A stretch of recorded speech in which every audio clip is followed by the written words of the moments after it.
musique de background qui jouait, puis là, j'avais pas pu chanter avec ça. Bon, tu jouais-tu? Bon, OK. J'ai demandé à ma soeur Francine. Moi, je suis chanceux parce que j'ai une sœur. Et elle est ici. Et mon frère est à côté, là. Robert. Ça, c'est le plus vieux. Puis ton Benjamin, il est là aussi. Et puis avec mon... ta belle-fille. Oui, puis mon bébé, il est ici, caché en arrière, là. En arrière du côté. Ah, il est là, il est caché en arrière. Bon, ben, bienvenue chez nous. J'espère que vous aimez mon paradis. Hein? C'est mon petit paradis à moi. Ça, c'est de là qu'on... Tu sais, on joue sûr. On ne sait pas l'autre bord qu'est-ce qu'on va avoir. Mais là, en faisant, là, on joue sûr. Moi, j'aime jouer sûr, tu sais. Fait que... Puis, c'est ça, j'ai demandé à ma soeur, j'ai dit... Là, ils vont savoir où c'est qu'ils sont, là, tu sais, parce que c'est bien beau, là. C'est que quand j'ai venu au monde, ça fait 60 ans cette année que je suis venu au monde, puis quand j'ai eu 3 ans, mon père a acheté le voisin. Ça, c'est le voisin de notre terre. Et en 65, en 1965, on a acheté ce site, c'était M. Laplante, Ernest Laplante.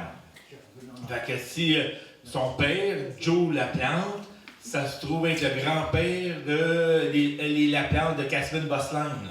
Puis le garage. Le garage Laplante. Oui, le garage Laplante. Oui, je pourrais même l'annoncer, j'ai acheté un pick-up.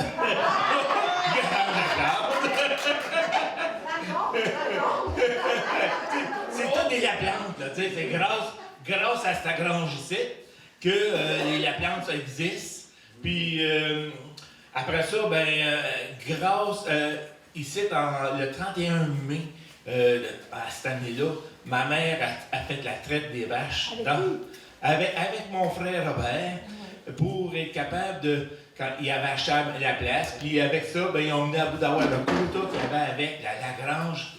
Et moi, jeune, à l'adolescence, je venais soigner mes torts, ici, là. Fait que j'ai venu, c'est juste de dire qu'il y avait eu des vaches ici, mais c'est vrai, on est vraiment sur le plancher des vaches. Fait que je compterai pas, parce que moi, je suis pas un gros parleur, tu sais. Je suis pas un gros parleur, parce que quand je me mets à parler, il m'aime pas. Je parle trop longtemps. Il est bien menteur. Fait que je vais vous chanter une chanson. Au moins, on sait quand est-ce qu'on finit avec une chanson. On commence, on finit. Fait que je vais vous chanter une chanson que, surtout si vous aimez les contes, la chanson telle que c'est un conte. Parce que mon grand-père, il aimait bien les complaintes. Puis ça donne bien parce que j'ai pris cette chanson-là parce que ma sœur est là. C'est une chanson qui parle de ma sœur.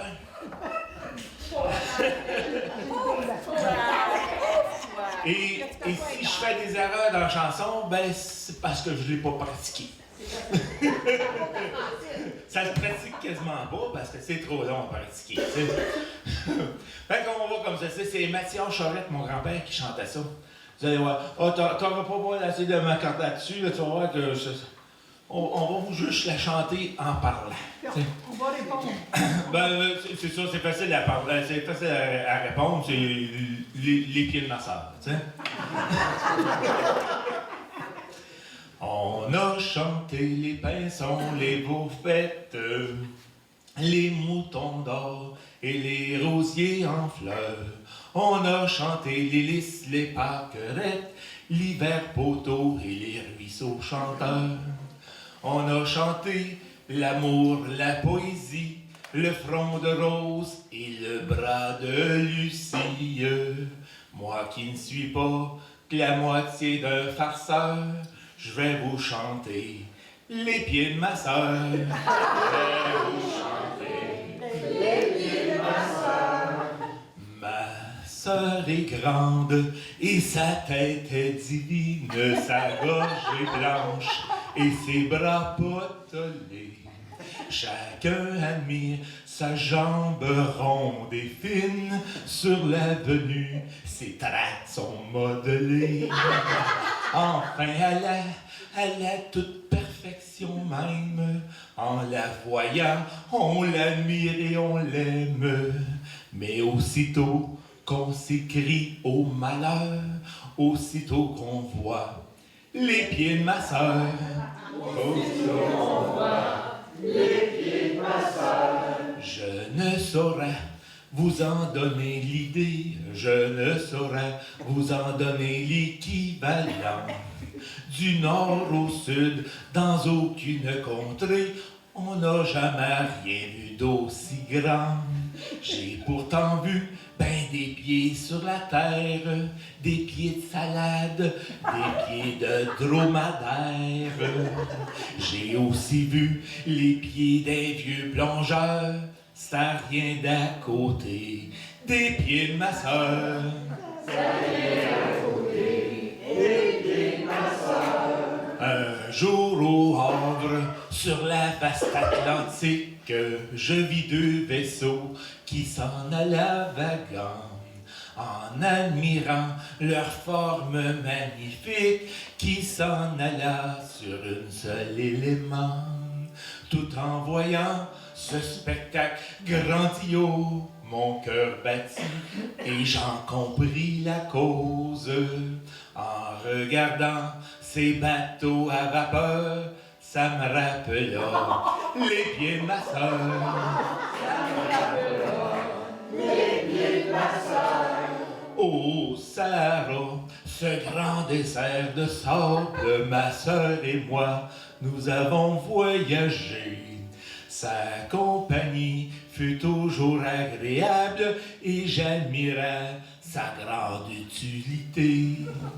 Combien de fois, sous le soleil torride, quand de repos mon corps était avide, pour m'abriter contre l'affreuse chaleur, je me mettais à l'ombre des pieds de ma sœur.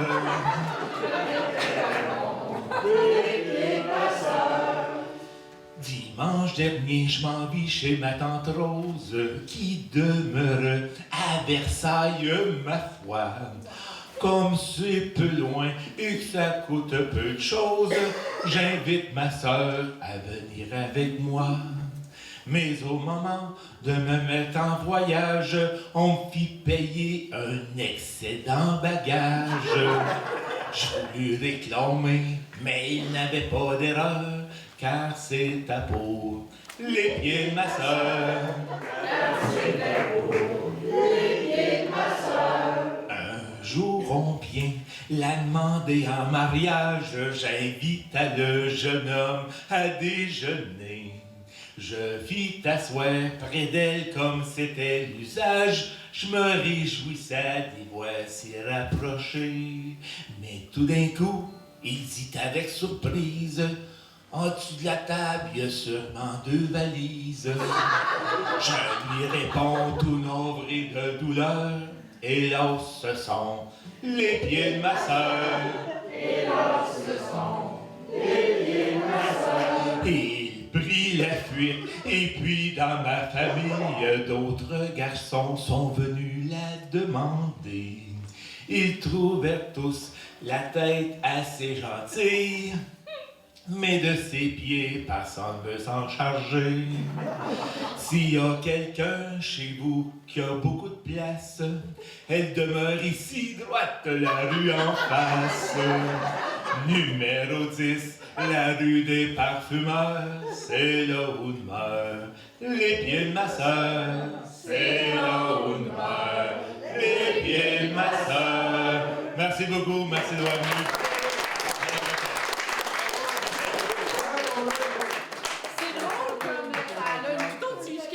La vraie sœur est là.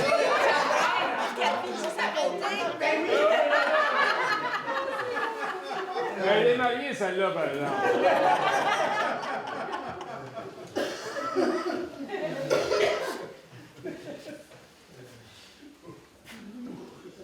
Merci, Louis, c'était bon. Oui, un ancien gars de l'armée qui sait ce que c'est des pieds. Quand j'ai sorti après une marche forcée de mes bottes, il ne rentrait pas nécessairement. J'avais les pieds de ta sœur. Notre prochain compteur, Pascal Aubu. Mon collègue qui vient du Québec, qui fait un gros effort de venir nous voir, il prend un traversier, les voyages, les naufrages, ça forme ma jeunesse. Puis notre collègue aussi, il a écrit une couple de livres. Fait que je sais pas s'il en a emmené pour en passer sur le essai. Fait que ça fait très plaisir de vous présenter Pascal Aubu. Et son histoire, c'est Joe Montferrand contre les 1000 Irlandais. Oh yeah! Ah oui, mais. 1000 Irlandais. Ça a l'air plus d'inventeurs. Non, vas-y mon compteur. Je te le dis, tu comprends pas? Non, c'était 1000 Irlandais, là. Pas 100 Irlandais, mais 1000. Ben oui, on est beaucoup, nous autres, là, ici, au Québec. Vous savez, cette histoire-là que je vais vous raconter, c'est quand j'ai porté mes respects pour Joseph Favre. Joseph Favre, c'était tellement un gars qui était gros, qui était fort, puis quand il y avait 6 pieds 4, là, des petits hommes de 4 pieds 8, là, il le voyait comme un géant. So, j'étais là à ses funérailles. J'ai même vu son fils qui a une petite bosse en arrière de la tête, qui est peut-être synonyme à qu'est-ce que Joe Montferrand y avait quand il était sur le pont des Chaudières. Ah, le pont des Chaudières, je vais vous raconter ça. Ben, voyez-vous, moi, je viens d'une famille d'Irlandais. On est à peu près 5 dans la maison avec ma mère. Puis nous, on venait débarquer des bateaux, puis on nous appelait les Shiners. Puis c'était pas pour rien qu'on nous appelait les Shiners, parce qu'on avait des beaux chapeaux qui brillaient beaucoup avant de prendre la poussière, parce qu'on travaillait beaucoup à creuser là, le canal Rideau. Et ça, le canal Rideau, c'était quelque chose à creuser, un point qu'avant que l'eau puisse commencer à couler, nous, on n'avait pas beaucoup de maisons, on n'était pas comme les Écossais, là, qui avaient le Grand Rue de Gladstone, puis on n'était pas là, comme les Britanniques là, qui habitaient là, la plupart là, du downtown d'Ottawa. Non, nous, on était à même. On avait creusé notre petite grotte, puis on avait mis notre foyer, puis on dormait là-dedans, là, dans un genre de petit trou dans la terre, jusqu'à temps qu'on puisse avoir un peu de sous pour pouvoir aller dans une grande maison. So, voyez-vous, cette fois-là, mes deux frères, j'avais 8 ans quand j'ai vu ça. Et ils étaient en train de parler, ma mère, elle faisait la cuisine, puis ils étaient en train de se parler, on ne savait pas trop, mais ça avait l'air quelque chose qui était pas mal louche. Et puis, je me demandais, là, c'était quoi qu'il voulait faire, là. Il avait peut-être une idée de faire un mauvais coup, et j'entendais le mot Joe Montferrand. Fait que là, c'est quoi qu'il veut faire, Joe Montferrand? Et j'ai vu qu'il se faufilait en arrière, fait que moi, je les ai suivis, mais j'ai gardé une distance, parce que je voulais pas qu'ils puissent me voir, là, en train de les espionner. Et puis, ils ont marché jusqu'à temps qu'il y avait un genre d'auberge qui était pas loin du pont des Chaudières. Et cette auberge-là, les gens y allaient boire. Et puis moi, j'étais trop jeune, je ne pouvais pas rentrer, mais de la fenêtre extérieure, je voyais mes deux frères qui étaient assis à l'intérieur. Ils étaient assis à côté d'un individu qui était louche. Et là, je me demandais qu'est-ce qui se faisait. Et puis là, il chuchotait, puis il pointait quelqu'un qui était là, au fond de la salle. Et c'était Joe Montferrand. Et là, Montferrand, lui, il buvait sa bière, puis comme toujours, qu'est-ce qu'il faisait? Il laissait sa trace de botte. Mais sa trace de botte, il laissait sur le plafond. Donc, il prenait là, une table, il se mettait dessus, il faisait une pirouette, et whoop, il frappait le plafond, puis il y avait la trace de la botte. Même de l'extérieur, j'en voyais sa trace de la botte. C'était quelque chose. Et puis, sûrement peut-être la boue aussi, là, pour pouvoir y aller, là, mais... Là, Joe Montferrand, une fois qu'il était tout bien équipé, là, mes frères, ils sont sauvés avec l'individu louche. Et là, je me demandais qu'est-ce qui se passait. Et Joe Montferrand, il finit sa bière, il sort dehors. Il s'en va tranquillement pour aller marcher, pour prendre le pont des Chaudières. Ce pont-là des Chaudières, c'est un grand pont en bois. Et c'est juste assez large pour pouvoir aller en charrette. Il y a deux portes. Il y a une porte du côté d'Ottawa, puis l'autre de Wrightville. Et la porte des fois est tout le temps ouverte, mais c'est très serré. Ça fait que pour traverser d'Ottawa, aller à Hull, à Wrightville, il fallait qu'on fasse une charrette à la fois. Il fallait vérifier. Et donc, moi, j'avais vu mes frères qui avaient couru très vite pour aller de l'autre bord du pont, puis Joe Monferrand, souvent, il les a pas vus. Puis, quand je suis venu pour m'approcher, là, je ne savais pas de choses, je ne voulais pas faire de brise. Fait que j'ai laissé Joe Monferrand marcher un peu. Il y avait quelqu'un qui attendait à côté de l'entrée de la porte, une dame. Puis là, de loin, là, j'entendais « Oh, monsieur, donnez-moi de l'argent, j'ai besoin pour vous nourrir mes enfants. » Là, je n'étais pas trop sûr, là, c'est comme « OK, peut-être une dame, mais c'était quand même tard un peu le soir, là, c'était le début là, du souper, là, le soleil s'avait couché, donc ça faisait drôle, tu sais. Joe Monferrand, je l'entendais dire « Ah oui, madame, voici, là, prenez donc cet argent-là. » Mais là, je n'étais pas sûr. Hein. C'était comme, OK, il était généreux. Joe Monferrand, ça doit être... c'est un Canadien français, ça. Il doit être très généreux. Hein? Donc, il donne l'argent, puis il vient pour partir, puis il commence à marcher sur le pont. Moi, je viens pour aller le suivre. Tout d'un coup, il y a quelqu'un qui me prend là, par le bras, là. J'ai une lame de couteau sur la gorge. Et puis là, c'est quoi, là, je regarde, puis le monsieur, je le reconnais, c'est Paul Egan. Paul Egan, c'était un des barons du bois. C'était un des hommes riches qui contrôlait beaucoup de monde. Et, à ce que j'ai compris, puis à ce que je savais, même jeune, lui, il y avait au moins 1000 Irlandais qu'il contrôlait puis qui leur donnait de l'argent. C'était son équipe, c'était sa mob. Parce que lui, c'était comme un jeune de mafia. À ce que j'ai entendu dans les drôles histoires avec des Italiennes qui nous racontent des histoires. Donc, là, j'essaie de bouger, là, il dit non, ne bouge pas. Regarde la scène parce que tu vois, lui, Joe Monferrand, il va passer un mauvais quart d'heure. Il a voulu prendre des choses. On sait qu'il y a beaucoup d'argent sur lui, là. Ben, on va pouvoir le capturer. Je dis, comment ça qu'il y a de l'argent? Ah, regarde ça, tu sais pas, toi. Mais lui, il y a 2 semaines de salaire dans sa poche, là. Là, lui, il veut marcher pour aller jusqu'à Wrightville. Il va marcher pour aller jusqu'à Turnpike, là. Turnpike, il s'en va jusqu'à Turnpike. Et Turnpike, il va marcher pour pouvoir aller jusque dans son chantier, avec toute la paix de tous les cadres. Ben, qu'est-ce qui s'est passé? Moi, j'en ai besoin de cet argent-là, ça fait que je vais lui voler. Et comme de fait, je regarde, puis l'autre part du pont, il y a au moins 200, 300, il y a beaucoup de gens qui attendent avec des bâtons et ils attendent aussi avec des barres de métal sûrement. Je sais pas. Il y avait de loin, il y avait de l'air d'une troupe qui était très méchante. Lui, Joe Monferrand, il marchait tranquillement. La dame qui était assise à côté de la porte, à côté du pont Union, elle se lève, elle ferme les 2 portes, elle barre le portail et ça sauve. Et là, moi, je suis pris, je ne peux pas avertir Joe Monferrand, parce que là, j'ai le couteau de Paul Egan sur la gorge, puis il dit, non, je regarde le spectacle, le jeune là. Tu vas voir. Comme de fait, je regardais le spectacle. Joe Monferrand, il avançait tranquillement sur le pont. Et quand les gens s'en venaient, les Irlandais, au moins 500 000, ils s'en venaient vers lui, et ça avait l'air très méchant. Lui, il était fâché. Il dit, non, moi, je m'en vais retourner. Et je voyais, il frappait les gens, pif, paf, pif. Là, les gens, ils revolaient par-dessus le pont, tombaient dans la rivière du Outaouais. Des fois, ce bout-là, peut-être que les chaudières disent que les gens, ils ne reviennent plus jamais. Moi, j'étais chanceux. Mes 2 frères sont revenus, mais ils ont été très amochés. Ils revolaient d'un bord de l'autre, se faisaient frapper. De loin, je voyais qu'il y avait quelqu'un qui venait, il se met à genoux devant Joe Monferrand, puis il fait un signe de croix.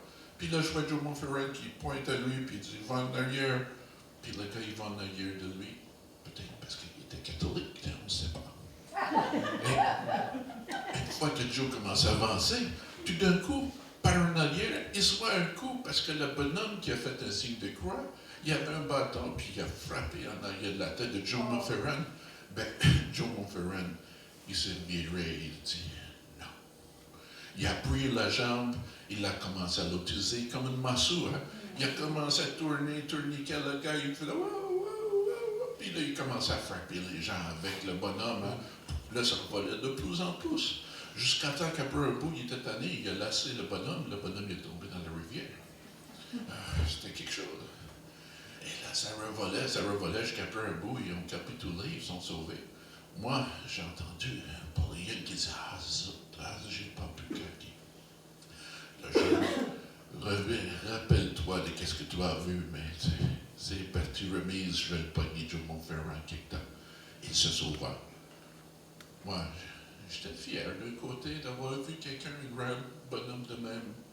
Il s'est rendu jusqu'au bout du pont, et à ce que j'ai appris quand j'ai parlé avec les gens qui sont venus, puis mes frères, ils ont été voir le coin de Wrightfield, puis il a continué à marcher avec son boutin pour rapporter l'argent au chantier. C'était quelque chose du Montferrand, puis j'étais content d'avoir vu ça. J'ai pu dire ça à la famille quand j'étais à ses funérailles à Montréal. C'était quelqu'un d'important. Merci beaucoup.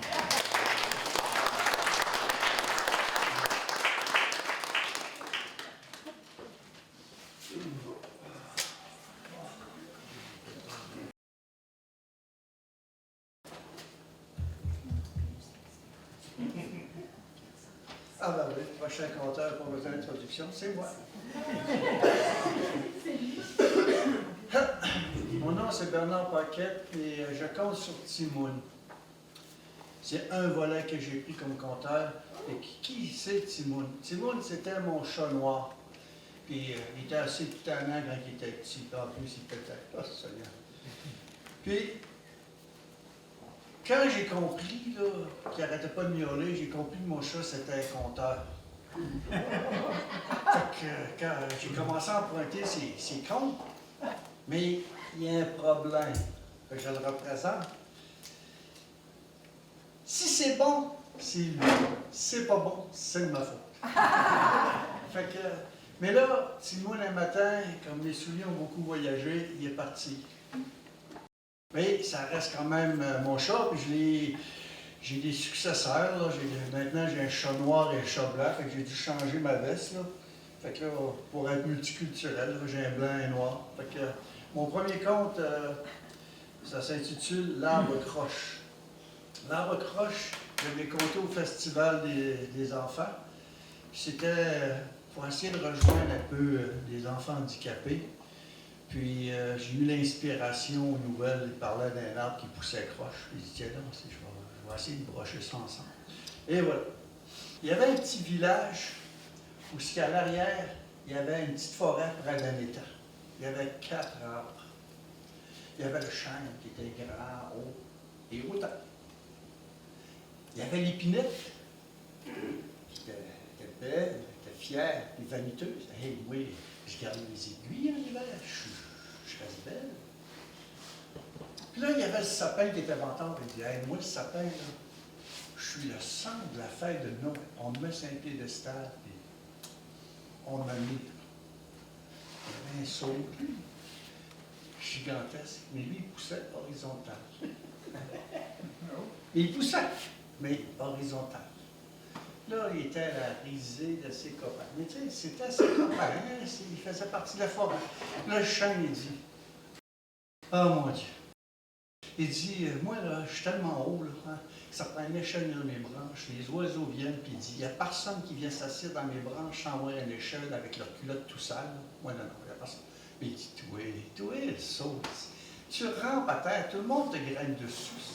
Tu n'as pas de fierté. » Saut. Là, l'épinette, je la regarde et dit, « Pauvre saut, à l'automne et l'hiver, tu perds toutes tes feuilles. Tu es misérable. Tu n'es pas beau à voir. » Alors, saut. Puis là, le sapin, il dit, « Ben moi, à Noël, là, on va me mettre un stade, puis on va m'admirer de me décorer. Toi, le saut, tu rentres pour aller à l'étage. » Hey, c'est terrible. Là, le saut, tu sais, il cherchait à avoir l'estime de ses copains, hein, tu sais. Puis là, ça n'arrêtait pas, hein, tu sais. Hey, regarde, moi ça, le saule, là, regarde, tout le monde te grimpe dessus, là. T'es tellement bas, il dit, les oiseaux ne même pas faire de nid dans tes branches. Ouais. Il dit, regarde, t'es un bois mou, il dit, ils te respectent pas, ils font même des entailles dans ton écorce. T'as même pas d'intimité. Ils viennent sur ton feuillage pour pêcher puis se mettre à l'abri du soleil. C'est comme aller sur ta jupe. Ça là, Puis là, pire que ça, il dit, regarde-toi là, hein? Même la nuit, où on devrait être entre arbres, puis entre amis, là, tu sais, relaxer, là. Le monde vient s'asseoir sur tes branches pour regarder la pleine lune dans l'étang. T'as jamais d'intimité. Ah, moi, ça ne dérange pas, moi. Ça, c'était bonne nature, mais il n'y avait rien à faire. Il ne pouvait pas avoir le style de ses copains. Il était une anomalie. Hein? Fait que là, il regardait ses copains et il dit, les autres, là, ils ont une belle destinée. Hey, ils ont un futur, mais moi, oh. Fait que là, un jour, il y a eu une grosse pluie, là, puis un coup de tonnerre, puis le chêne qui était plus haut que les autres, il était foudroyé. Puis là, le lendemain, il passe un charpentier, il regarde l'arbre, ça serait du gaspillage, ça. Puis là, tous les arbres disent, oh boy, hey, son jour de gloire est arrivé. Fait qu'il coupe l'arbre, puis il l'emmène, puis il fait des bancs de parc en face d'une usine où les travailleurs sortent avec leur salopette plein d'huile, s'assient sur le chêne. Puis les pigeons font ce que vous savez ce qu'ils font, hein, le doudou. Hein. Puis les écureuils, ben, ils laissent les restants de noix. Là. Ouais, c'est pas tout à fait le même qu'il avait envisagé son futur. Hé! Tu es là. Là, le charpentier avait vu les pinettes. Hein. Tu sais, il est grand, il est droit. Fait qu'il retourne là, puis il coupe les pinettes, puis là, les auteurs disent son jour de gloire est arrivé. Fait que. Il l'emmène dans son atelier, puis il fait des belles planches, puis des planches de bois mou, puis il fait des mangeoires. Puis en fait, ben, c'était des mangeoires pour les cochons, fait qu'il mettait de la bouillie à cochon. Fait que les pinettes, là, avaient perdu son écorce, avaient perdu ses aiguilles. C'était pas tout à fait le même qu'envisageait son futur. C'est sûr, la saison avance, puis Noël arrive. Là, il y a un père de famille qui était pauvre, puis il n'était pas à se payer grand luxe. Il voit le sapin. Il coupe le sapin, puis il l'emmène dans sa maison, puis il met sur un piédestal dans la place centrale. Mais c'était une famille pauvre. Fait qu'il n'y avait pas grand décoration, il n'y avait pas grand cadeau. Puis là, le soir de Noël, il dit hey, ils vont fêter autour de moi. Mais c'était des gens religieux, fait qu'ils ont tous été à l'église. Alors, le sapin, il dit hey, c'est pas tout à fait le même que j'envisageais mon futur, moi. Mais la fin, c'est que le temps passé, puis il a séché, puis il a perdu ses aiguilles. Puis là, le mois de janvier est arrivé, puis le bon monsieur, ben, il a décidé de couper l'arbre, puis le mettre dans le poêle, faire un peu de feu, parce qu'il faisait froid dans la maison, c'était pas trop isolé dans le temps. C'était comme la maison chez nous, c'était du printemps. Puis, c'est ça, là, le saut, là, quand il y avait ses amis, il n'était pas trop gentil avec, mais là, il est tout seul, il n'y a plus d'amis. Là, il se dit, hey, les autres, là, il y avait une belle destinée. Moi, il dit, j'étais un bois mou, je suis même pas bon pour faire des planches. Je peux même pas faire du bois de chauffage parce que je brûle trop vite. En plus, je boucane. Hey, j'ai pas d'utilité, moi, là. Je sais pas quoi faire dans la vie. Fait que ça reste de même, puis l'été arrive. Puis là, il arrive un couple. C'était des enfants qui venaient dans l'étang. Puis là, il y avait un couple, puis là, le monsieur, il arrive, puis il prend l'arbre dans ses bras. Il dit à son garçon, il dit, ça, c'est un arbre spécial. Ça, il dit, moi, spécial.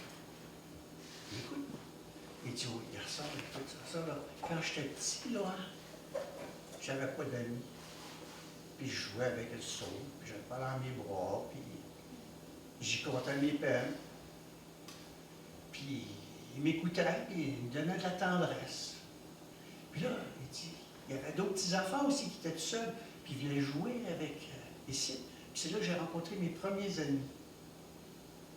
Ouais, c'est un arbre spécial. Là, il dit, c'est ici que j'ai rencontré ta mère.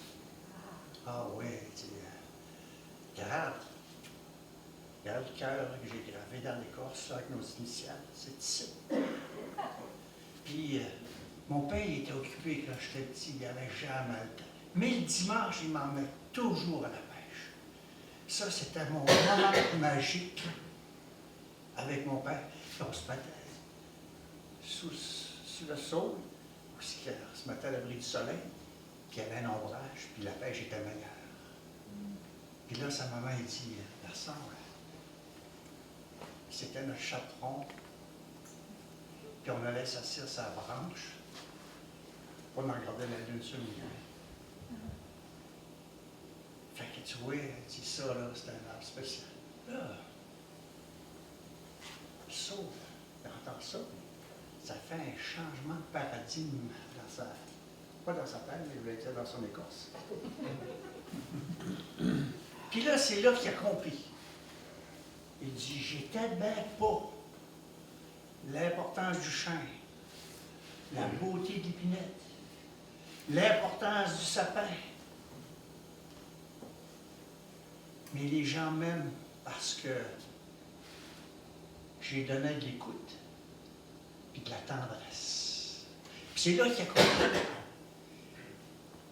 sa raison d'être. Sa raison d'être, c'était pour être heureux, il faut donner du bonheur. Puis là, il a continué à dire horizontal. Oh, OK, il y a plus du volume aussi. Horizontal et ça en allait vers l'étang. Puis là, il était heureux. Il avait compris sa raison d'être. Puis cet arbre-là a resté longtemps dans la mémoire des gens parce qu'il était capable de donner de l'écoute puis de la tendresse. Puis la morale de cette histoire-là, c'est qu'un arbre croche fait sa vie, puis un arbre droit finit en planche.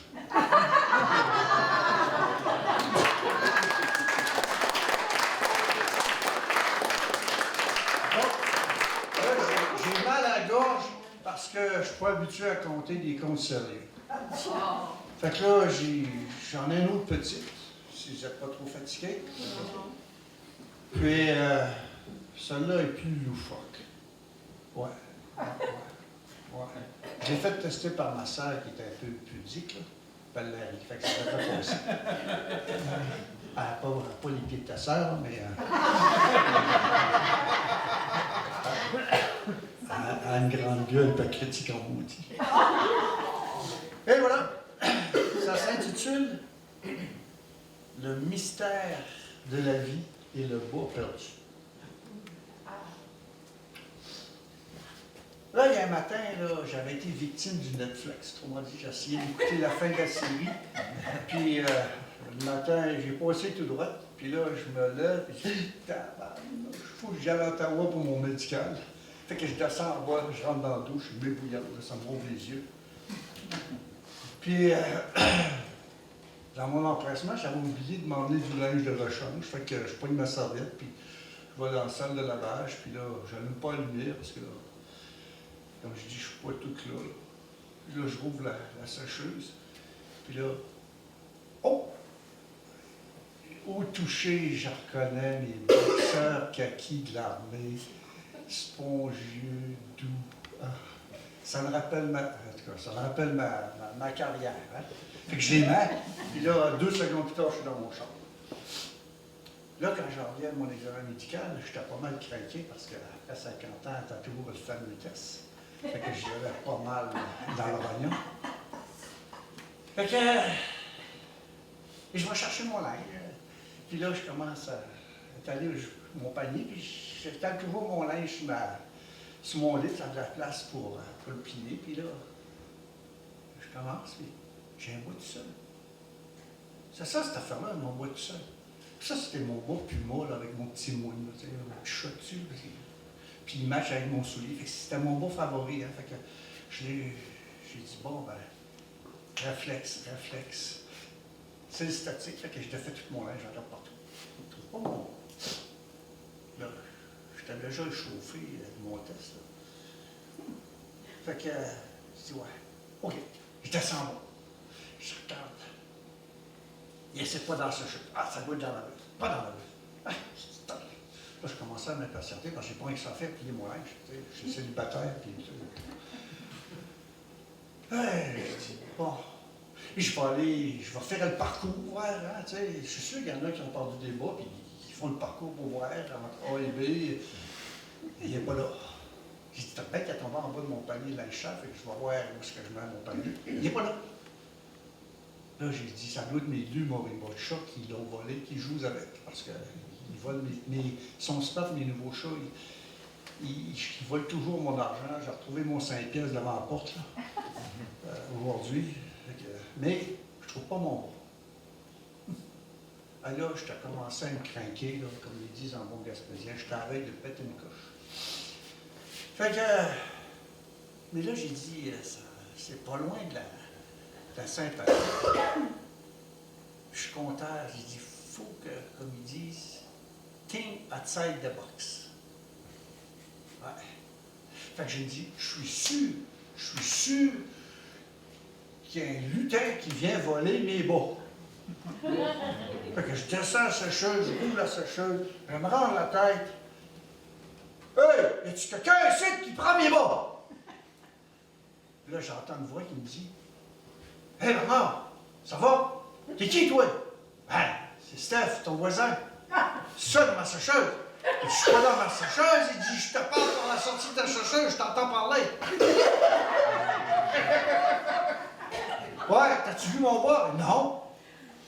OK, laisse faire, tabarouette. Merci, Steph. Là, je me pète la tête en sortant de ça. Ça m'a rappelé mon petit catéchisme. Fait que là, je réfléchis. J'ai dit, tiens, je vais faire une tartine de beurre de cacahuète avec la confiture aux fraises. Il paraît que les lutins aiment ça. Puis là, je vais mettre ça avec des petits verres de lait, pas loin de ma sécheuse. Fait que s'il y a quelque chose là, fait que là, j'attends, puis ce que je vois passer, c'est mon chat, il a tout le nez gommé, puis les pattes gommées. C'est un Himalayen, tu sais, hein, c'est... Fait que là, je le nettoie, j'ai dit, tiens là, c'est pas le lutin que je m'attendais de voir. Puis d'un coup, je vois la porte de la sécheuse se trouver. Ah. Puis la tête qui sort, avec un petit sourire penaud, tu sais, niaiseux, là. Il dit, je suis pas supposé d'enfreindre les lois des lutins, mais il dit, j'ai pas pu résister à ta tartinade au beurre de cacahuète. C'est mon favori. Il dit, j'ai pas été gourmand, je l'ai séparé avec ton chat. Ah. OK, pas de problème. C'est heure qu'on se rencontre. C'est-tu toi qui prends mon mot? Il dit non. Il dit, les lutins, on ne vole pas les bois dans les sécheuses, mais on prend la mousse. Puis la mousse, on les prend. Puis on les donne aux oiseaux pour mettre dans leur nid, pour les garder au chaud, les œufs, au printemps. Ouais, ça ne résout pas mon problème, ça, là. Mais il dit, écoute, rappelle-toi ce que ton père te disait quand tu étais petit. Et pouf, il est parti. Ce que mon père me disait, je te dis, mon père, j'aime bien mon père, mais des fois, il y avait un humour un petit peu cru. Puis... il voulait toujours avoir raison. Là, j'ai 62, 63 ans, j'ai plus d'expérience, je pourrais argumenter, mais il n'est plus là. Fait que là, j'essaie de réfléchir, c'est quoi qu'il me disait. T'sais. Fait que j'ai dit, tiens, je vais aller prendre une marche. De fait, c'est pas ma journée, hein? Je suis déjà échauffé à bonne place. Puis là, il mouille, mon lacet se détache 3 fois dans le pire de l'orage. Puis là, ben, ça m'échauffe en dedans. Puis la pluie est froide, puis elle me tape dans la face. Fait que là, quand je rentre dans la maison, je ouvre la porte. Oh, Seigneur, mon père me disait, Bernard, si t'avais pas les yeux dans le derrière, tu trouverais tes affaires.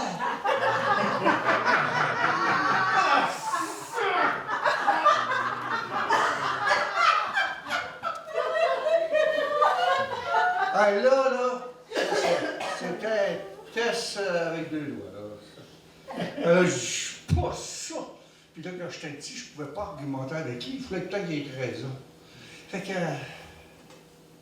je descends, je vais aller prendre ma douche, là, ça va me calmer. Puis là, je laisse tomber mon linge. Puis c'est correct, du linge mouillé, ça s'enlève pas facilement. Puis là, je le rappelle encore, je l'entends. Bernard! Si t'avais pas les yeux en derrière, tu trouverais tes affaires. Puis là, j'étais avec mes boxeurs verts, kaki, c'est long, doux, de l'armée. Puis là, ben, il faut que je les enlève prendre ma douche. Puis là, je regarde à terre. Ben, calvaire, mon bois était dans les caleçons. Fait que là, je me suis dit, j'ai trouvé mon bas, j'étais content. Hercule Bernard Poirot, tu sais, pas très célèbre, mais j'ai trouvé mon bas. Mais là, je me suis dit, hey, mon père, là, son adage, là, Bernard, si t'avais les yeux derrière, tu vois des affaires. C'est pas vrai, parce que je l'aurais trouvé bien avant. Puis là, avant que je rentre dans ma douche, j'ai eu un autre sourire. Je dis, enfin, père, j'ai trouvé la preuve que tu n'avais pas toujours raison. Merci.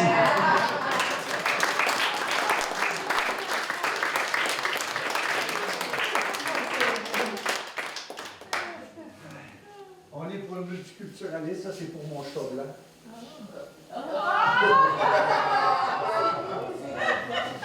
Parce que là, j'ai un chat blanc, il faut que je l'emmène en scène aussi. Fait que c'est le temps du compteur quêteux. Si peut-être il y en a un qui voudrait s'essayer, c'est libre. Ou peut-être un de nos compteurs a une histoire d'extra.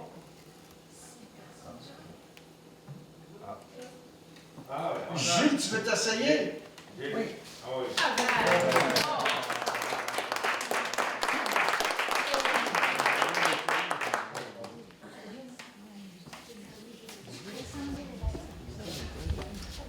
Bon, tout le monde, mon compte, il s'appelle « Il n'y aura pas de deuxième déluge ». L'histoire se passe de bien des années. Le Seigneur, il convoque un de ses serviteurs, il dit « Descends sur terre, va voir Noé. » J'ai laissé pour lui. Fait que le serviteur descend, il cherche Noé, Puis quelqu'un lui dit, hey, il trouve un golf, il joue avec Saint-Jean-Baptiste et une couple d'autres. Fait que Noé sera pas content parce qu'il était dans une bonne partie, hein, comme il fait. Quand c'est le grand avance qui l'appelle, il va le trouver. Fait que le Seigneur il dit, je regarde ce qui se passe sur la terre, là, c'est pas beau du tout. J'ai décidé, là, un autre déluge. Mais là, c'est un maudit beau déluge, là. Il dit là, ce que tu vas faire, va chercher 2 personnes de chaque espèce, là, hommes et femmes, et puis des couples de tous les animaux et les oiseaux là, sur la terre. Un de chaque sorte. Parce que là, tu vas bâtir une hache, bien plus grosse que la première. Parce qu'il va y avoir plus de monde, plus d'animaux. Fait qu'il dit, dans 6 mois, reviens là, pour voir si c'est prêt, parce que là, le déluge va commencer. Là. OK, bye. Fait que Louis descend. Puis il dit, ouais, c'est pas comme dans le camp. Fait qu'il dit, non, il faut écouter ce que le boss me dit. Fait que là, il commence à faire les plans, etc., etc. Et puis le temps passe. Puis Louis, il se gratte la tête. Il dit, ça marche pas. Fait que là, le Seigneur, il y avait un envoyé pour savoir où il était rendu. L'envoyé a bien vu que ça ne marchait pas trop tôt. Il y a juste une esquisse de chaque pente de fait. Et puis, il va voir Noé, il dit, Noé, d'abord, ils sont contents. Il dit au boss que ça marche plus tout, c'est plus comme dans le temps, là, tu sais. Fait qu'il dit, je vais vous rencontrer. Oh, tu veux faire descendre le boss ici? T'as pas le choix. Il faut que tu vois de lui-même. Fait que c'est vrai. Fait que l'envoyé monte en haut, puis il fait descendre le grand boss, le Dieu le Père. Puis Dieu le Père dans l'enfant, il dit, t'as pas fait grand-chose depuis 6 mois. En fait, t'as fait quasiment rien. On voit juste un esquisse de structure. Qu'est-ce qui se passe? Ben, il dit, c'est plus comme dans le temps du tout. Il dit, là, maintenant, j'ai tellement de problèmes. Il dit, pour commencer, là, il fallait que je fasse un plan. Mais le plan, il fallait que je certifié par des ingénieurs. Puis également, quand j'ai commencé à ramasser les animaux, là, j'ai eu de la misère avec le SPCA. Parce que ils voyaient que je ne leur donnais pas assez d'espace pour. Et puis ensuite, j'ai eu de la misère avec l'immigration. Parce que les employés là, que je voulais avoir, là, moi je pensais prendre mes enfants, ça en attaquait là. Non, non, non, il faut se faire d'autres personnes. Et il faut qu'il y ait toute l'expérience pour la construction d'un H. Ah! C'est dur. Il dit à part ça, il dit le fils m'a tout confisqué mon argent parce qu'il pensait que j'étais pour fuir le pays. En tout cas, il dit ça construit comme ça, là, toutes les permis qu'il fallait que j'aille, là, il dit ça marche pas comme ça. Fait que, il y a des gros nuages, on a commencé à s'accumuler, hein, des gros nuages noirs, hein. Puis on entendait les éclairs, hein. Et puis, il y a un grand boss, il dit, moi, il dit, je pense que tu as raison. Il dit, ouais, les nuages sont dispersés, le soleil est revenu, oui, regarde Jésus, regarde le Seigneur, il dit, quoi, tu as utilisé de pas laisser le monde? Il dit, c'est pas nécessaire, la bureaucratie, ça allait le faire.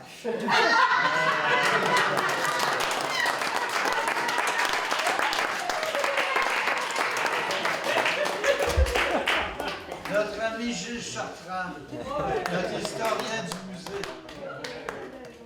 Fait que ça tire pas mal à la fin du programme, et je pense que j'avais vu une petite main se lever, un petit compte de petits gens, Laurent? Oui.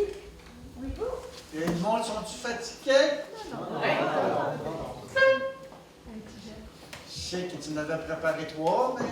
Un plus court. Un plus court. Merci. L'organisation. Au micro. Bien, le conte que je vais vous raconter est extrait des livres de collection Les Vieux m'ont conté du Centre franco-ontarien du folklore. J'ai trouvé un petit cours. Ça s'appelle Le bœuf avec ses cornes d'or. C'est l'histoire de 2 royaumes. J'ai adapté un petit peu le conte. C'est de 2 royaumes. Il y a le roi Pivert, toujours insatisfait de son royaume, et le roi Jacobert, que ses affaires vont bien. Et c'est pour le roi Jacobert que Tijan travaille. Mais les 2 rois se visitent quand même. Et le roi Pivert, il dit, tu sais, t'es pas mal généreux et insouciant de confier ton bœuf aux cornes d'or, parce que tu as mis des cornes d'or sur ton beau bœuf, au lieu de mettre une cloche. Hein, quand ton animal est beau, puis tu dois traverser les chemins, ils présentent leur plus bel animal. Et le roi, lui, il a décidé de mettre des cornes d'or. Et donc, il dit, tu confies ton bœuf à Tijan, qui, lui, avec son bâton, mène le bétail dans les pâturages, puis passe la journée dans les pâturages. Il dit, tu vas te le faire voler, tu vas te faire voler les cornes d'or. Ah non, Pivert, j'ai confiance en Tijan, c'est l'homme le plus honnête qui a pu sur la terre. Vraiment, là, il me représente, j'y confie, et personne ne va venir lui enlever les cornes d'or. Ah! Pivert, il dit, t'es-tu prêt à gager là-dessus? Certain que je suis prêt à gager là-dessus. Correct. Pari tenu. Et Pivert s'en tourne chez lui, passe par le pâturage. Il dit, Tijan, oui, Majesté Pivert. Il dit, est-ce que je voudrais avoir ton bœuf? Je vais te le payer avec les cornes d'or. Il dit, mais je ne peux pas te le vendre. Il appartient à mon roi. Il me l'a confié. Je suis responsable de lui. Donc, je ne peux pas. C'est gentil, mais je ne peux pas. Il dit, t'es certain? Il dit, au lieu d'une bourse d'or, je vais t'en donner 2. Puis quelqu'un veut que si tu veux. Avec son bâton, il réfléchit, puis il dit, non, vraiment, là, monsieur, votre majesté, je ne peux pas. Bon, très bien. Il s'en retourne chez lui, Pivert. Mais il avait le cœur gros. Il n'a pas obtenu ses cornes d'or. Et c'est là sa fille, la belle princesse, qui arrive. Il dit, papa, pourquoi es-tu si triste? Et il dit, tu sais, ma chère, je voudrais avoir les cornes d'or sous la garde du berger Tijan. « Ah, elle dit, je le connais, il est tellement gentil, Tijan. » Ben, il dit, tu le connais? Ah ben, voudrais-tu me persuader? Trouve les moyens qu'il faut. Mais moi, je voudrais avoir les cornes d'or. Si je les ai pas, je vais mourir là. Oh ben non, papa, t'es pas pour mourir là. Je vais faire tout mon possible. Je vais faire tout mon possible, je vais aller voir Tijan, puis je vais parlementer avec lui. Ah, tu ferais ça pour moi? Vas-y. C'est comme ça que la princesse, avec sa gouvernante, a décidé d'aller dans le pré. Puis elle dit, bonjour Tijan. Bonjour ma belle princesse. Elle dit, est-ce que tu voudrais m'offrir les cornes d'or pour mon papa qui est si malheureux de ne pas les avoir? Il plante son bâton dans la terre, puis il joue avec comme ça. Puis il dit, ah, vraiment là, je peux pas. Il dit, il appartient à mon roi. Je suis responsable de sa garde. Je suis désolée que ton père soit triste, là, mais il ne peut pas être triste de quelque chose qui n'y appartient pas. La princesse a dit, moi, je comprends ce que tu dis. Mais elle dit, moi, je veux tellement faire plaisir à mon papa. Écoute, si tu dis au roi que le bœuf est tombé dans le ravin, donc ce ne sera pas grave. Et puis, ça veut dire que tu pourras rentrer au château sans problème, mais en réalité, tu me le donnes, puis moi, je l'amène à mon père, au royaume. Plante encore son bâton, réfléchit, puis dit, il dit, princesse, ça c'est pas possible. Parce qu'il dit, mon roi, là, quand je vais y arriver, puis lui raconter ça, là, il va dire, Tijan, c'est pas de ta faute. S'il a continué et qu'il est allé dans le ravin, ne te blâme pas pour ça. Mais il dit, je vais envoyer mes soldats, puis je vais aller récupérer les cornes d'or. Donc là, il va se rendre compte que j'ai menti. Alors, il dit, je peux pas. Elle dit, je comprends ton point de vue. Regarde le prix, tout ça. Elle dit, oh, Tijan, si à la place, tu disais que le bœuf, là, il s'en va, puis il tombe dans le marais, puis il va enfoncer, il va disparaître. Comme ça, tu pourrais me le laisser.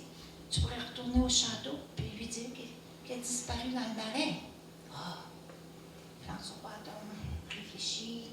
Il dit, belle princesse, tu as beau me proposer ça, mais il dit, dans le fond, là, il dit, c'est pas possible, parce que le roi va dire, ne te blâme pas, Tijan, ne te blâme pas. S'il est allé dans le marais et qu'il a enfoncé dedans, c'est un gros bœuf, tu sais. Alors, oui, ça peut arriver. Mais je vais envoyer mes soldats pour aller récupérer les cornes d'or. On va assécher le marais s'il faut. Alors, vous voyez, je ne peux pas mentir à mon roi. La princesse est moins vue comme ça, je comprends. Oh, elle dit, Tijan, elle dit, vois-tu le beau pré fleuri, là? Ce serait bien si on allait batifoler, toi et moi, dans le pré. Qu'est-ce que t'en penses? Puis elle dit, si on batifole dans le pré, tu pourrais me donner le bœuf, puis je l'apporterai à mon père, puis on serait bien heureux tous les deux. Petit Jean, il réfléchit avec son bâton, puis tout ça, puis il dit, OK, j'accepte.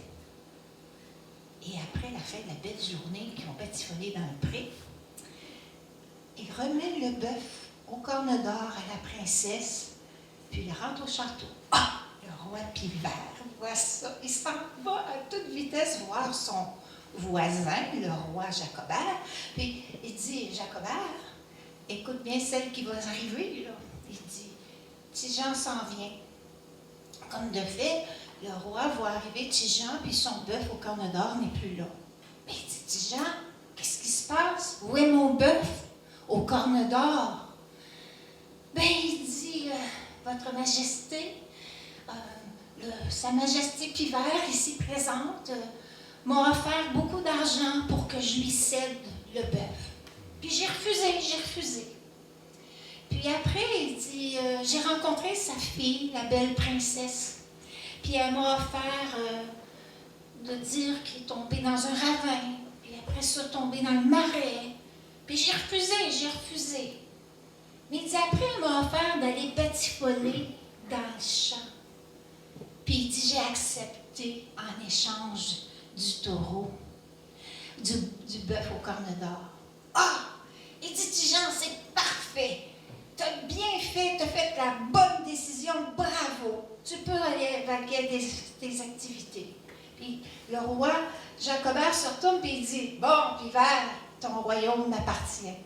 Parce qu'il a toujours dit la vérité. Et ils avaient parié chacun leur royaume. Le roi Jacobert s'est approprié du royaume du roi Pivert.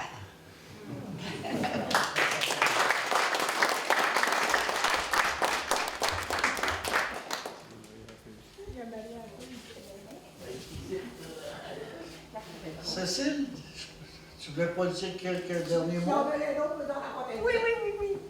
Je ferais mes compteurs sont chauds. Hein. Simone. Oui, c'est moi. Oui, Vas-y, Cécile. Cécile, je pense qu'un petit compte historique. Moi, j'en aurais un hystérique. Non.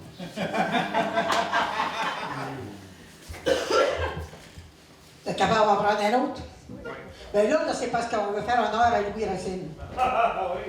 Il faut c'est la seule manière qu'il va te remercier. Écoute, c'était petit Racine, c'était le cousin à Louis.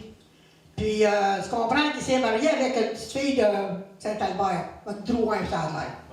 Fait que ça a l'air que ce cousin-là, il était une grosse famille des Racines, là, dans ce temps-là. Là. Moi, je connais pas la génération, comme on dirait. Fait que là, après qu'il s'est marié, le père, il dit, écoute bien, toi là, il dit, tu penses pas de rester sans terre ici, toi là? Ben, il dit, père, il dit, qu'est-ce que vous voulez que je fasse? Il dit, écoute, le curé vient de me dire un matin, là, qu'il y en a qui a un lot à la Abitibi, là. Fait que c'est défriché, là, il y a une cabane là-dessus. Fait que si tu veux t'en aller avec ta femme, là, ben, je te donne une vache. Ouais, c'est pas pire, ça, le père, hein? Il garde Louis, là, il est sans terre, là, puis il a des vaches. Bon, il dit, moi, tu vas y aller. Fait que le bonhomme choisit sa plus belle jersey, tu comprends? Le lendemain matin, va chercher la belle Rolande, là, qui était sa femme, la petite Drouin, prend le train là, à Limoges. Fait que là, ben, elle a pris le train avec les voyageurs. Mais lui, là, mon petit Gus, là, ben, imaginez-vous donc, lui. C'est dans le boxcar avec sa vache qui a embarqué, hein. Fait que là, il a pris le haut, a monté en Abitibi, rentré en Abitibi. Oh. Elle s'est installée dans la cabane, c'était pas grand-chose, mais le Tiki, il dit, wow, moi, je vais me bâtir une belle étable là, pour cette vache-là. Fait que là, il a travaillé une couple de jours avec les autres colons. Et on met la vache bien installée. Il fallait qu'elle soit bien installée, c'était important, sa vache. Fait que toujours bien qu'elle a continué, il faisait une couple de mois là, qui était là, le fret a commencé. Et dans ce temps-là, je ne sais pas si vous saviez, mais il y avait des colporteurs. Là, ça passait de porte en porte.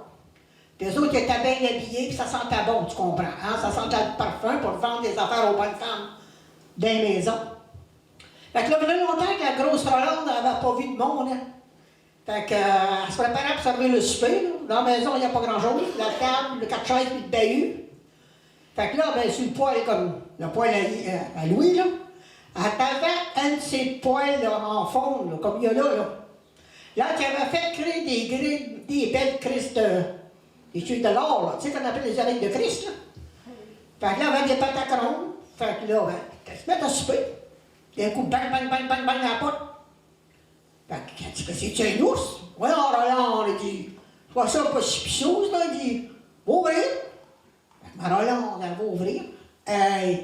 Un peu plus, ça tombait d'un pomme, là, elle. Un colporteur, habillé avec un chapeau melon. Mais il faisait tempête. Il faisait tempête, on gelait boire. Fait que, il dit, madame, j'ai vu qu'il y avait de la lumière, il dit, me donneriez-vous l'hospitalité? Ben là, Pigus s'est dit, ben pourquoi pas? Il dit, rentrez, oui, venez me chauffer, venez manger, il dit, on n'a pas grand-chose, mais il dit, c'est bien, c'est bienvenu. Fait que là, le gars, tu comprends, qu'il s'assied à la table, il y met une assiette, il cherche des oreilles de Christ, des patates, puis un peu de sauce brune, on met le poêlon sur le poêle. Fait que là, il en voulait encore, elle prend le poêlon, puis elle le met à côté de lui. Parce que c'était rouge, ce poêlon-là. Hein. Parce que ces poêles-là, ça chauffe, hein. C'est mieux que nos poêles électriques, laissez-vous le dire. Fait que toujours bien que, là, le gars, tu comprends, il regarde mon petit Gus. Après qu'il ait fini de manger, mon petit Gus, il part, puis il s'en va, puis il rouvre le bahut. Aïe, il vous sort un de ces beaux morceaux de fromage. Ah, c'était pas du Saint-Albert, mais c'était du beau fromage. OK? Mais ça, c'est la table. Et dans ce temps-là, je ne sais pas si vous vous rappelez de ça, là, vous autres les plus vieux, là. Ben, t'avais le couteau de poche, là, tu sais, que tu le snappais, là, tu sais. La lame en sortait. Le colporteur en avait un dans sa culotte en arrière, et tu sors ça. Vient pour se trancher un morceau de fromage. À ta boy. Hey, là, mon petit Gus, il te ramasse la poêle avant le fond rouge. Et qui ramasse ça sur le bras. Ah! Ah! T'es donc bien bête, il dit. Écoute bien. Je vais te dire une chose. Tout ce que c'est dans la maison, ici, tu peux l'avoir. Ah oui? Mais dit le fromage, ça s'appelle tout jupon. Ça, c'est du fromage fait avec ma vache qui vient, bon, beau-père, la racine, puis il dit, tu ne toucheras pas. Wow! Bon, ben là, c'est le temps de dire la chapelet, puis on va se coucher. Là, comme je t'ai dit, t'es bienvenu. Tu peux aller te coucher dehors, pas dans le range, c'est la place de ma vache. Mais il dit, moi, mon chauffeur, Roland, on va coucher au milieu, puis toi, tu vas coucher au bord. Ah, pas de problème. Fait que là, mon petit Gus des culottes, non, hein, toi, il est resté ailleurs pour rien en jour, là, vous avez raison, comme il faisait dans l'ancien temps. Roland, va chercher sa plus belle jaquette, il est resté à flanellette, à sacre dans le milieu. Ah là, qui sent bon. Qui sent bon, qui sent bon, qui sent bon, ça n'a pas de bon sens. Mais là, le colporteur, lui, là, hey, il est resté avec sa belle combinaison de soie, tu comprends? Mais là, la main est chauffée. La main est chauffée. Toute la nuit, le Roland tourne ses morts, tourne sur l'autre. Qu'est-ce que je ferais bien? Qu'est-ce que je ferais bien pour l'avoir? Qu'est-ce que je ferais bien pour l'avoir? Le bord du colporteur lui dit, qu'est-ce que j'y ferais? C'est en fan de nana pour me revenger. Il est assez bête, un peu? Hey, à 3 heures du matin, là, mon petit Gus saute par sur Roland, embarque dans ses culottes, envoie avec son chien, prend le bas de table. Et là, Roland a dit, colporteur, je viens de savoir une idée. Elle dit, si tu veux te venger comme mon mari, qu'est-ce que tu as fait? Dépêche-toi, c'est le temps. Mais voyons, il dit, il y a rien que parti à la table. Elle dit, fais-toi-en pas. Elle dit, là, il est bon jusqu'à demain matin. Elle dit, il couche-toi avec sa vache pour pas se trouver. Comment est-ce qu'il sentait, là? Ben, voyons donc. Elle dit, il ne reviendra pas, là. Elle dit, sa vache, c'est de lever, là, ton fromage. Quand on a le temps, c'est, hey, là, tu comprends, elle s'époustouflait. Le colporteur a dit, ben, maudit. Toute la nuit, je bordais les fils d'araignée au plafond, m'a demandé qu'est-ce que je ferais pour manger. Je peux pas croire que ça va être aussi facile de faire. Hey, il saute en bas du lit. Elle dit, tu t'en vas? Mets ses culottes, rouvre le bahut, prends le fromage, mets ça dans son sac. Il ramasse une petite bouteille de parfum, il dit, tiens, tu te contenteras de ça, puis ça, tu pourras dire à ton petit Gus, là, que ce qui est bon pour sa vache est bon pour moi. Fait qu'il dit, il a sacré son camp avec le fromage. C'était pas du Saint-Albert, mais c'était du maudit bon fromage, il s'est rangé. Merci.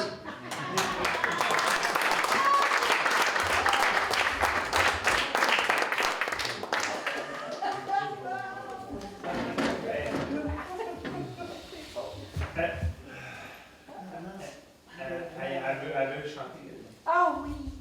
Oui? Oui, oui, oui. Oui?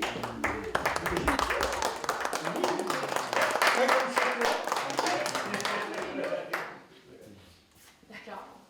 Ben moi, je compte pas encore. Tu sais, la retraite est dans 4 ans. On va me préparer des comptes. Puis dans 4 ans, on va vous joindre cette petite gang. Mais moi, je chante dans la vie. Et puis, ça n'est une que j'avais le goût de vous offrir en cette belle journée mondiale du conte. Ça fait longtemps que je l'ai entendu pour la première fois. À l'époque des filles de Caleb. Tout le Québec était pendu à sa télé tous les jeudis soirs. Moi, je travaillais chez Cire, comprends-tu? Fait que la vidéo, il enregistrait, puis quand j'arrivais de travailler le soir, ben, j'allais écouter l'épisode des filles de Caleb. Puis là, vous allez essayer de vous imaginer qu'il n'y a plus de neige dehors. Ah oui, oui. Ça s'en vient, ça a l'air de rien, mais ça s'en vient. D'une belle grande journée d'été chaude. Puis là, t'as Émilie Bordelot, qui est là avec sa grande chum, Berthe. Puis qu'elle dit qu'elle elle aimerait bien ça, aller se promener dans le bois avec son beau villa. Puis là, ben, dans ce temps-là, comprends-tu que tu portais pas tout seul avec ton homme de même dans le bois, hein? Fait que Berthe, elle dit, ben, j'ai une idée, moi, je vais vous servir de chaperon. Fait qu'ils partent, tous les trois. Et puis, à un moment donné, Berthe, elle savait que sa chum voulait avoir un peu de temps seul avec son beau villa. Ça fait qu'elle fait semblant, tu sais, de s'être foulée une cheville. Désolée, je peux pas continuer avec vous autres, fait qu'il va falloir que je reste assis ici puis que je vous attende. Ça fait que là, ben, Ovila et Émilie partent en courant, en se pourchassant dans le bois. Puis Berthe est là, toute seule, qui jongle à toutes sortes de choses, qui pense à s'en aller chez les sœurs, mais qui se dit, je vais profiter de ma belle journée d'été. Puis elle est là, couchée à terre, dans les grandes herbes hautes qui sentent bon, avec le soleil qui caresse la peau. Puis on entend les cigales un peu partout dans le champ. Si vous fermez les yeux, vous allez les entendre, vous autres aussi. Les petits bourdons qui se promènent dans les fleurs. Puis elle chante. La belle s'est endormie sur un beau lit de roses. La belle s'est endormie sur un beau lit de roses, blanche comme la neige, belle comme le jour. Ils sont trois capitaines qui veulent lui faire l'amour. Le plus jeune des trois la prend par sa main blanche. Le plus jeune des trois la prend par sa main blanche. Montez, montez, la belle, dessus mon cheval gris.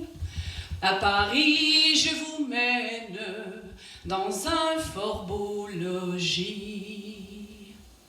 Finissant ce discours, le capitaine rentre. Finissant ce discours, le capitaine rentre. Mangez, buvez, la belle, selon votre appétit. Avec le capitaine, vous passerez la nuit. Au milieu du repas, la belle est tombée morte. Au milieu du repas, la belle est tombée morte. Sonnez, sonnez les cloches, tambours au régiment.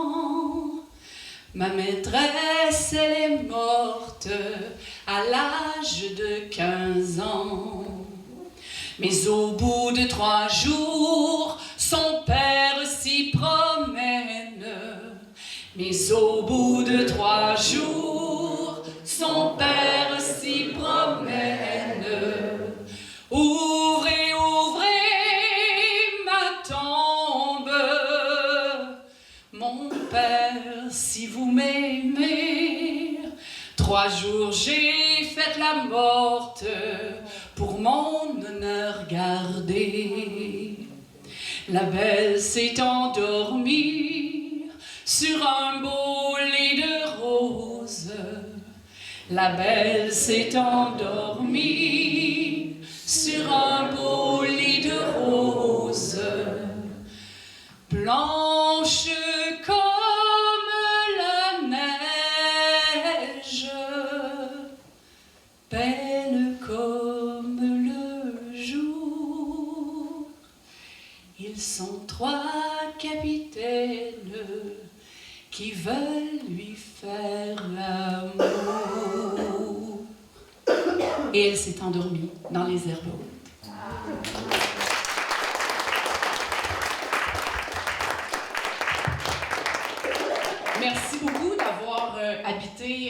super paradis. C'est notre petit chalet, ça, nous autres, qu'on n'aura jamais, comme femme de cultivateur, on va pas bien loin. Ça fait que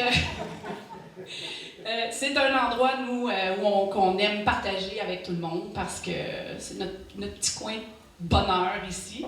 Et nous sommes très heureux, Louis et moi, que vous ayez accepté l'invitation de vous joindre à la belle équipe du Cercle des Conteurs. Alors, j'espère que c'est la première, mais que c'est pas la dernière fois qu'on se voit. Merci beaucoup.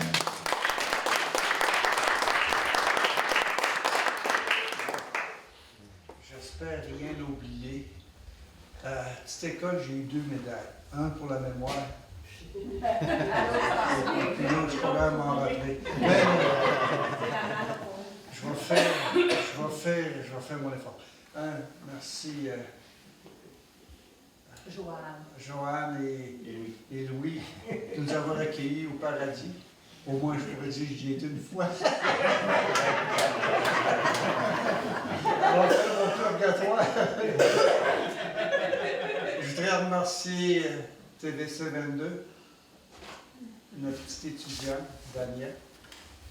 J'aimerais remercier nos compteurs parce qu'ils viennent un peu partout, puis ils se déplacent, puis on fait tout ça gratuitement. J'aimerais aussi remercier nos spectateurs, c'est toujours meilleur quand il y a du monde. Hein? Ouais. Puis nos chanteurs.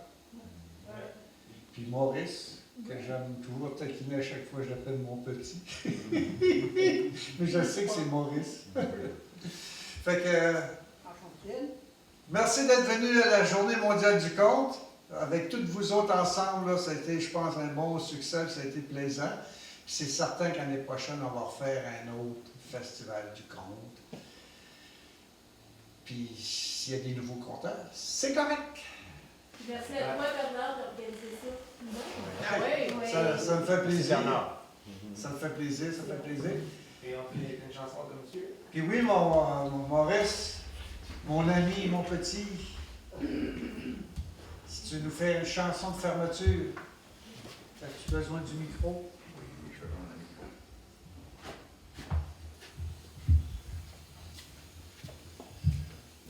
Nous sommes en région de l'Est de l'Ontario, en région franco-ontarienne. Je suis franco-ontarien aussi, d'Orléans, du nom Mon Petit. Cette chanson, je l'ai entendue d'un groupe. Elle a été chantée par d'autres, mais je les ai tous entendus parler, chanter par un groupe de la région franco-ontarienne. Le groupe s'appelle Garoulou. La chanson porte 2 noms. Le nom que je connais surtout, c'est Fendez le bois. La chanson que Garoulou utilise, c'est le titre que Garoulou utilise pour la même chanson, c'est À la Clairefontaine.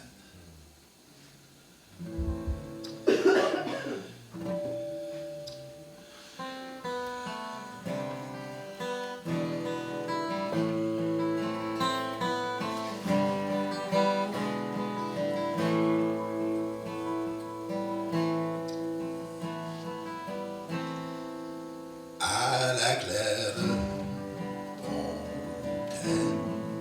en allant promener, j'ai trouvé l'eau si belle que je m'y suis baigné.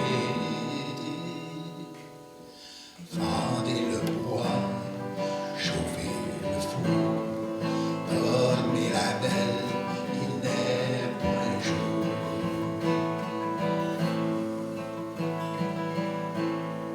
À l'ombre d'un grand chêne, je me suis fait sécher sur la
prochaine. Moi, j'aimerais avoir nos artistes. On va prendre une photo dans notre petit décor. Là. Les deux grands en arrière. Ah oui, les deux grands. Les musiciens aussi, les musiciens aussi. Ça serait le fun, Monsieur, monsieur. C'est quoi? Oui, notre chanteur, Pamela Condon. Emmène ton El Cabong. Ah non, mais attends une minute, on va prendre le bac. On va prendre la photo. Il est en bois. OK. On va faire une photo, s'il te plaît. Ça fait plus antique, tu sais. On va essayer de garder le look antique. Oui, oui. S'il pouvait venir s'asseoir juste là, parce que là, j'ai un trou. Là. C'est pas, Ça va bouger le trou, all right. Pardon? Ah, là, Oui, mais je vais vouloir avoir... Un boucheur de soupe. Mais moi, je veux que ça soit comme vraiment bien croppé, là. Pas de trop loin. Fait que... Une minute. Rue Tabaga. Qu'est-ce que tu veux? Mais c'est parce qu'il y a Deux bouches-trous. Oh, deux bouches-trous. OK, bien, il faut savoir quel Kodak on regarde. Les deux. Ben, il faut regarder un à la fois. Un à la fois, sinon... Sushi. On en prend plusieurs, là, parce que des fois, il y en a... OK, on va regarder Robert. Et là, c'est parce qu'il faut savoir qui on regarde, sinon les yeux ne regardent pas à la bonne place. puis c'est pas le fun. On a... Ben, viens devant, c'est plus beau, devant. Oui, Viens Gilles. devant. Oui, Gilles. D'un coup, c'est la seule qui va trouver de bonne. Gilles est là.